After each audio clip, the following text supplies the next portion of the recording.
Welcome to my YouTube channel DMCM IAS। तो dear student, ये है यूपी टेट के 2026 के लिए स्पेशल क्लास।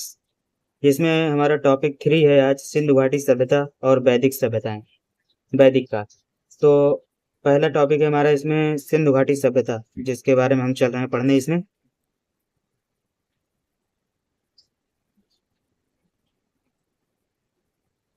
तो यहाँ से पढ़ते हैं परिचय एवं कालक्रम के नीचे से। देखिए, सिंधु घाटी सभ्यता भारत की पहली नगरीय सभ्यता थी, जिसे हड़प्पा सभ्यता भी कहा जाता है, क्योंकि सबसे पहले हड़प्पा नामक स्थल की खोज हुई थी। ध्यान से सुन लिया होगा आपने, मैं रिपीट कर रहा हूँ। सिंधु घाटी सभ्यता भारत की पहली नगरीय सभ्यता थी। इसे हड़प्पा सभ्यता भी कहा जाता है, क्योंकि सबसे पहले हड़प्पा नामक स्थल की खोज हुई थी। ठीक है। अब है इसका नामकरण। सिंधु सभ्यता सिंधु सभ्यता शब्द का प्रयोग सर्वप्रथम सर जॉन मार्शल ने किया था। जॉन मार्शल, याद रखेंगे, बस इतना काफी। नामकरण किसने किया था? सिंधु सभ्यता शब्द का प्रयोग सर्वप्रथम सर जॉन मार्शल ने किया था। सर्वमान्य तिथि क्या है इसकी, ये भी देख लेते हैं। कार्बन 14 डेटिंग के अनुसार, कार्बन 14 एक रेडियो एक्टिव तत्व है, जिसके अनुसार बहुत जितने भी साल पुराना चीजों को पता चल जाता है। कार्बन डेटिंग जिसे बोलते हैं। ठीक है। कार्बन 14 डेटिंग के अनुसार 2500 ईसा पूर्व से 1750 ईसा पूर्व तक इसका काल था। 2500 ईसा पूर्व से 1750 ईसा पूर्व। और इसकी खोज किसने की थी? खोज देखिए, तीसरा पॉइंट है, 1921 में दयाराम साहनी ने हड़प्पा की खोज करके इस सभ्यता को प्रकाश में लाया। रिपीट कर रहा हूं दोबारा। इसकी खोज में 1921 ईस्वी में दयाराम साहनी ने हड़प्पा की खोज करके इस सभ्यता को प्रकाश में लाया। नामकरण करने को कौन है? John Marshall. और खोज किसने की थी? दयाराम साहनी। ये ध्यान रखेंगे। इसकी लिपि क्या है? लिपि जो है भाव चित्रात्मक, बोस्ट्रोफेडन, बोस्ट्रोफेडन यानी भाव चित्रात्मक थी इसकी लिपि। यह लिपि दाई से बाईं ओर लिखी जाती थी। जैसे उर्दू लिखी जाती है, वैसे ये भी लिखा जाता है। ठीक है। इसे अभी तक पढ़ा नहीं जा सका है, अभी तक कोई इसे पढ़ भी नहीं पाया। जो सिंधु सभ्यता में जो लिपियां थी, लिखावट थी, उसे आज तक कोई डिकोड नहीं कर पाया है। आगे चलते हैं।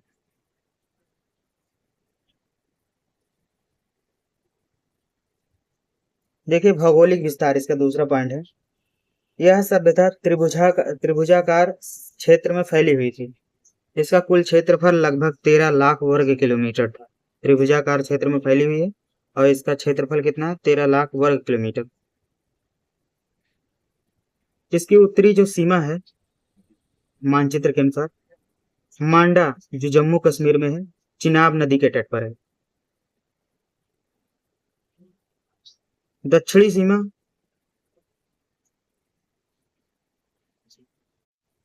जो उत्तरी सीमा है, मांडा जम्मू कश्मीर यानी चिनाब नदी के तट पर है। और दक्षिणी सीमा है दैमाबाद, जो महाराष्ट्र में है। प्रवरा, या जिसे गोदावरी नदी के तट पर बोलते हैं, वहां पर है।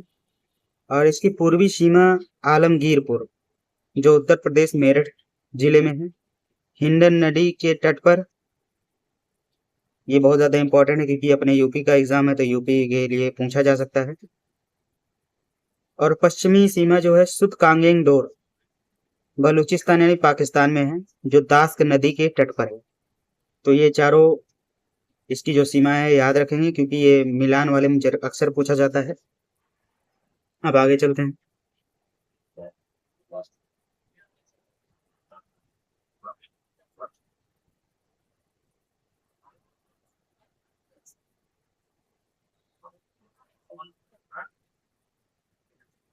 देखिए, कुछ प्रमुख स्थल हैं और किस नदी के किनारे है, इसकी स्थिति है, और खोजकर्ता और किस वर्ष में खोजा था, ये भी है।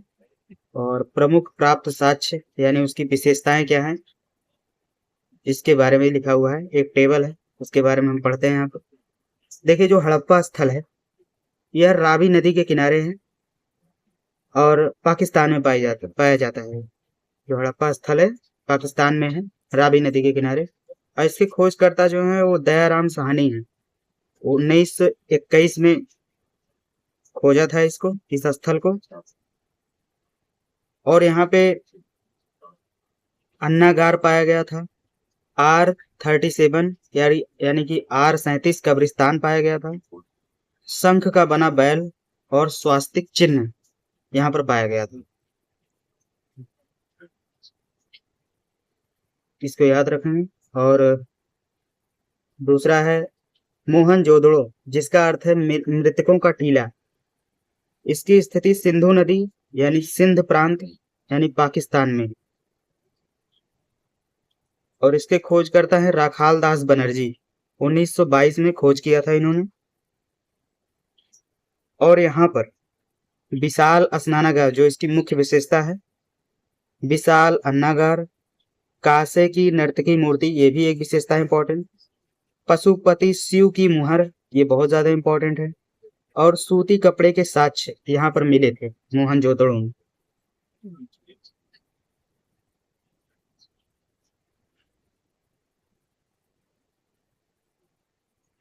और इसमें है तीसरा लोथल, भोगवा नदी।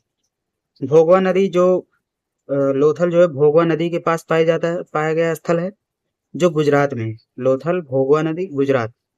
इसके खोजकर्ता है S.R. राव। 1954 में खोजा था इन्होंने। और लोथल में पाए जाने वाले प्रमुख साक्ष्य और विशेषताओं में क्या है, गोदीबाड़ा बंदरगाह है, गोदीबाड़ा बंदरगाह। चावल या बाजरे के साक्ष्य, फारस की मुहर, युगल समाधान यानी जोड़े में दफनाया हुआ शव, जिससे सती प्रथा का थोड़ा थोड़ा अनुमान मिलता है। और गोदीबाड़ा बंदरगाह यानी डॉकयार्ड जिसे बोलते हैं, इंपॉर्टेंट है इसके लिए। लोथल वाले स्थल पर पाया गया था। अब है चौथा कालीबंगा, जिसका अर्थ है काले रंग की चूड़ियां, जो घग्गर नदी के किनारे पाया गया, जो राजस्थान में। कालीबंगा जो है घग्गर नदी यानी राजस्थान में पाया जाता है। इसकी खोज अमलानंद घोष ने किया था 1951 में। और यहाँ पर कालीबंगा में जुते हुए खेत के प्रमाण मिले हैं, साक्ष्य मिले हैं, जुते हुए खेत। इससे पता चलता है कि वहां खेत की जुताई होती थी। और अग्निकुंड या हवन कुंड मिला था, जिससे चलता है कि यज्ञ कर्म कांड होते थे। अलंकृत ईंटें पाए गए थे। भूकंप के प्राचीनतम साक्ष्य भी मिले थे। ठीक है, ये 4 स्थल हैं। अभी और स्थल हैं, उनका भी ध्यान से देख लेंगे, क्योंकि ये जो है मिलान करने के लिए आता है। स्थल का नाम दे करके उसकी स्थिति का मिलान करवा सकते हैं, या फिर स्थल का नाम दे करके उसे खोजकर्ता का नाम देकर मिलान करवा सकते हैं, या फिर स्थल का नाम दे करके उसकी विशेषताएं यानी उससे क्या प्राप्त हुआ था उस जगह पर, वो उसका भी मिलान करवा सकते हैं। तो ऐसे ऐसे क्वेश्चन पूछे जाएंगे जिसका आप ध्यान रखेंगे। आगे चलते हैं, अभी 3 और बचा है। देखिए चनहूदड़ो जो स्थल है वह सिंधु नदी के किनारे पाया गया, पाकिस्तान में। और इसके खोज करता है N.G. मजूमदार। 1931 में खोजा था इन्होंने। और यहाँ चनहूदड़ो में एकमात्र दुर्ग रहित नगर पाया गया, एकमात्र दुर्ग रहित नगर पाया गया। मनके बनाने का कारखाना यहाँ पर पाया गया, मनके बनाने का कारखाना पाया गया। लिपस्टिक पाई गई। बिल्ली का पीछा करते हुए कुत्ते के पदचिन्ह भी पाए गए। अब आता है हमारा धौलावीरा। धौलावीरा जो है लूनी नदी के किनारे पाया गया, जो गुजरात में है। इसकी खोज जेपी जोशी ने की थी 1967 में। और धौलावीरा में शहर 3 भागों में विभाजित था। उन्नत जल प्रबंध जो शहर था 3 भागों में विभाजित था। उन्नत जल प्रबंधन हुआ करता था, और उन्नत जल प्रबंधन व्यवस्था हुआ करती थी। और स्टेडियम के साक्ष्य मिले थे, यानी वहां पे खेल वोल होता रहता था धौलावीरा में, गुजरात में। और आखिरी है हमारा बनावली। बनावली जो है सरस्वती नदी के किनारे पाएगी, जो हरियाणा में है। इसकी खोज करता है R.S. बिष्ट। 1973 में खोज किया था इन्होंने। बनावली में मिट्टी का बना हुआ हल और बढ़िया किस्म का जौ मिला था। बढ़िया किस्म का जौ मिला था, मिट्टी का बना हुआ हल मिला था बनावली में। कहाँ पर है? सरस्वती नदी, हरियाणा। R.S. बिष्ट ने इसकी खोज की थी 1973 में। ये तालिका जो टेबल है इसको ध्यान से देख लेंगे और 2-3 बार वीडियो को देखेंगे तो वैसे भी याद हो जाएगा। चलिए आगे चलते हैं। देखिए इसमें नगर नियोजन एवं सामाजिक जीवन कैसा था। तो नगर नियोजन देख लेते हैं, अर्बन प्लानिंग। सिंधु सभ्यता अपने उत्कृष्ट नगर नियोजन के लिए जानी जाती है। नगर ग्रिड पद्धति यानी ग्रिड सिस्टम पर आधारित थे, जहां सड़कें एक दूसरे को संपूर्ण पर काटती थी। घरों के दरवाजे मुख्य सड़क की ओर ना होकर घरों के दरवाजे मुख्य सड़क की ओर ना खुलकर पीछे गली की ओर खुलते थे।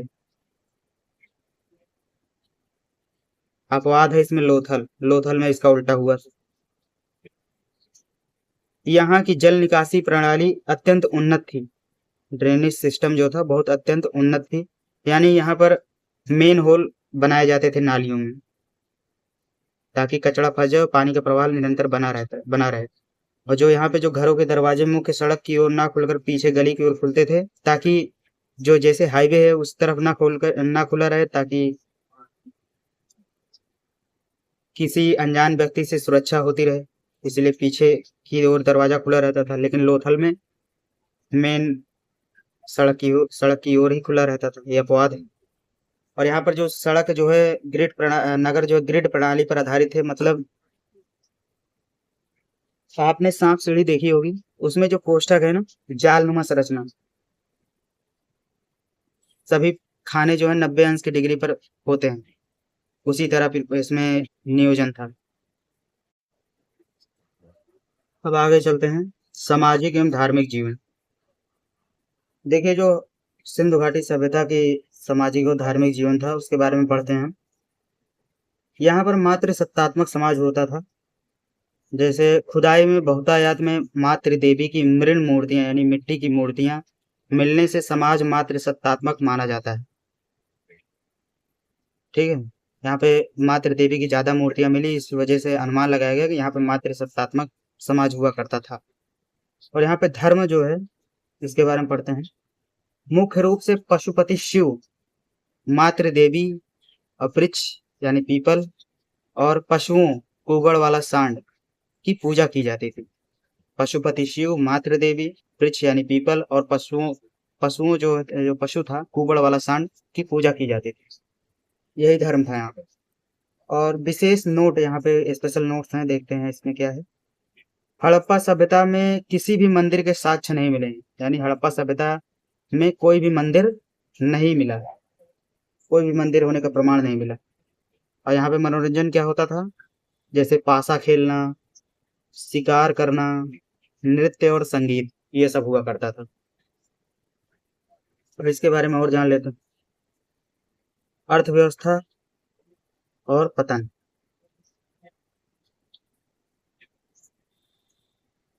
अर्थव्यवस्था और पतन। देखिए यहाँ पे मुख्य व्यवसाय जो था कृषि एवं व्यापार था। आपको एक मूवी सजेस्ट करता हूँ, अगर आपने देखी होगी तो अच्छी बात है। मोहनजोदड़ो, जो ऋतिक रोशन का है, उसमें दिखाया गया है कैसे व्यापार करते थे ये लोग। तो यहाँ पे मुख्य व्यवसाय कृषि एवं व्यापार था और मुख्य फसलें थी गेहूं और जौ। यहाँ पे मुख्य फसलें क्या हुआ करती थी, गेहूं और जौ। सिंध वासियों ने सबसे पहले कपास उगाना शुरू किया था। सिंध वासियों ने सबसे पहले कपास उगाना शुरू किया, जिसे यूनानियों ने सिंडन कहा। बहुत इंपॉर्टेंट शब्द है, इसको ध्यान में रखेंगे। और यहाँ पे व्यापार जो था होता था। व्यापार के आगे देखते हैं, वस्तु विनिमय प्रणाली प्रचलित थी। बार्टर सिस्टम जिसे बोलते हैं। आपके पास चावल है तो सामने वाले को चावल दो, उसके पास गेहूं है वो आपको गेहूं देगा। तो यही वस्तु विनिमय प्रणाली वहां पे चलती थी, बार्टर सिस्टम। मेसोपोटामिया जो वर्तमान इराक में है, मेसोपोटामिया के साथ व्यापारिक संबंध थे, जहां हड़प्पा के लिए मेलुहा शब्द का प्रयोग हुआ। जो इराक में मेसोपोटामिया है, वहां पे हड़प्पा सभ्यता को मेलुहा शब्द नाम से जाना जाता था। ठीक है। और यहाँ पे जो माप तौल होती थी 16 के अनुपात में बाटों का प्रयोग होता था। 16 के अनुपात में बाट का प्रयोग होता था, वही माप तौल की इकाई हुआ करती थी। और इसके पतन के कारण है, इतिहासकारों के अनुसार सभ्यता के पतन का सबसे संभावित कारण बाढ़ को माना जाता है, फ्लड को माना जाता है, मैके एवं जॉन मार्शल के अनुसार। ठीक है, जॉन मार्शल और मैके के अनुसार सिंधु सभ्यता के पतन का कारण बाढ़ माना जाता है। और अन्य कारण और भी विद्वानों ने दिया था, जैसे आरएल स्टाइन ने जलवायु परिवर्तन को माना था, गॉर्डन चार्ल्ड ने आर्यों का आक्रमण माना था। तो ऐसे ऐसी मान्यताएं हैं। और आगे चलते हैं हम वैदिक सभ्यता। हमारा सिंधु सभ्यता समाप्त हुआ। देखिए, जो वैदिक संस्कृति है, वैदिक कल्चर यानी वैदिक सभ्यता भी बोल सकते हैं इसे, हड़प्पा यानी सिंधु घाटी सभ्यता के पतन के बाद भारत में जिस नवीन सभ्यता का विकास हुआ उसे वैदिक सभ्यता कहते हैं। तो सिंधु घाटी की सभ्यता के बाद जो सभ्यता विकसित हुई उसे वैदिक सभ्यता कहते हैं। इसके निर्माता आर्य यानी श्रेष्ठ या कुलीन थे। आर्यों को श्रेष्ठ या कुलीन बोला जाता था, इसके निर्माता थे। इसे दो भागों में विभाजित किया गया। पहला है ऋग वैदिक काल, जिसे 1500 ईसा पूर्व से 1000 ईसा पूर्व तक माना जाता है। ऋग वैदिक काल 1500 ईसा पूर्व से 1000 ईसा पूर्व तक। इसके बारे में पढ़ते हैं। इस काल की जानकारी का एकमात्र स्रोत सबसे प्राचीन वेद ऋग्वेद है। ठीक है। दूसरा पॉइंट है, यह एक ग्रामीण सभ्यता थी और समाज पितृसत्तात्मक था। यह ग्रामीण सभ्यता थी और समाज जो है पितृसत्तात्मक था, आज की तरह। आर्यों का व्यवसाय पशुपालन था। गाय को अघन्या न मारा जाने वाला पशु माना जाता था और इसे संपत्ति का मुख्य आधार माना जाता था। ठीक है। प्रमुख देवता इंद्र, जिसे पुरंदर भी बोलते हैं, इंद्र, अग्नि और वरुण थे। ये प्रमुख देवता थे, 3 देवता थे, इंद्र, अग्नि और वरुण। इंद्र के लिए ऋग्वेद में सबसे अधिक 250 सूक्त हैं। इसके बाद है नदियां। आर्यों की सबसे पवित्र नदी सरस्वती थी और सबसे ज्यादा उल्लेख सिंधु नदी का हुआ है। गंगा का उल्लेख केवल एक बार और यमुना का 3 बार मिलता है। तो गंगा का उल्लेख एक बार हुआ था, यमुना का उल्लेख 3 बार मिलता है। आर्यों की सबसे पवित्र नदी सरस्वती थी और सबसे ज्यादा उल्लेख किस नदी का हुआ? सिंधु नदी का। अब आगे देखते हैं। आगे देखने से पहले इसमें बता देते हैं, गाय को अघन्या बोला जाता था। ठीक है। और आर्यों का प्रमुख व्यवसाय पशुपालन था। इस काल की जानकारी एकमात्र वेद यानी ऋग्वेद से मिलती है, ऋग्वैदिक काल की। अब आगे चलते हैं। उत्तर वैदिक काल।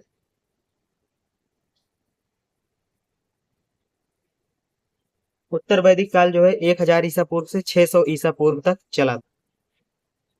अब इस काल में अन्य 3 वेदों यानी सामवेद, यजुर्वेद और अथर्ववेद की रचना हुई।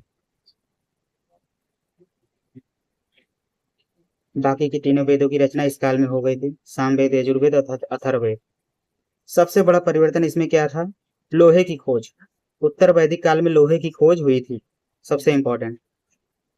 लगभग 1000 ईसा पूर्व में अतरंजी खेड़ा यानी उत्तर प्रदेश, अपने उत्तर प्रदेश से ही अतरंजी खेड़ा से लोहे के साक्ष्य यानी प्रमाण मिले हैं।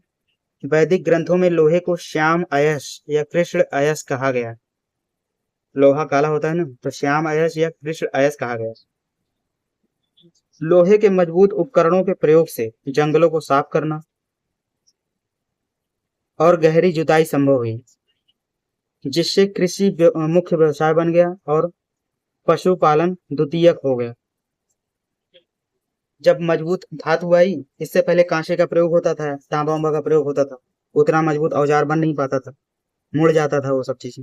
लेकिन जब लोहा आया तो ये मजबूत धातु है, और आजकल के सभी औजार देखते हैं लोहे से ही बनता है, तो इससे जंगलों की साफ सफाई करना आसान हो गया और गहरी जुताई भी संभव हुई, और कृषि जो है मुख्य व्यवसाय बन गया, और पशुपालन द्वितीय द्वितीय स्तर पे चला गया।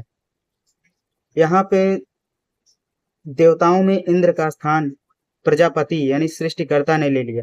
अगर आपने देवों के देव महादेव देखे होंगे तो वहां पे जो प्रजापति दिखाए गए हैं वही पद, तो इंद्र का स्थान जो है प्रजापति ने ले लिया। तो मतलब इंद्र की जो वैल्यू थी वो घट गई, प्रजापति मुख्य देवता में माने गए और वे सर्वोच्च देवता बन गए। ठीक है, प्रजापति जो है सर्वोच्च देवता बन गए। आखिरी पॉइंट है, समाज में वर्ण व्यवस्था ब्राह्मण क्षत्रिय वैश्य शूद्र जन्म आधारित और कठोर हो गई। तो जो वैदिक काल था उसमें जो वर्ण व्यवस्था थी वह कर्म आधारित थी। अगर क्षत्रिय वैश्य शूद्र ब्राह्मण जैसा जैसा वर्क करता था, जैसे जैसे काम करता था, उसी के अनुसार उसकी जाति हो जाती थी। तो वो वैदिक काल था। लेकिन उत्तर वैदिक काल यानी वैदिक काल के बाद इसमें जो है जो ये जाति व्यवस्था थी ये जन्म आधारित हो गई।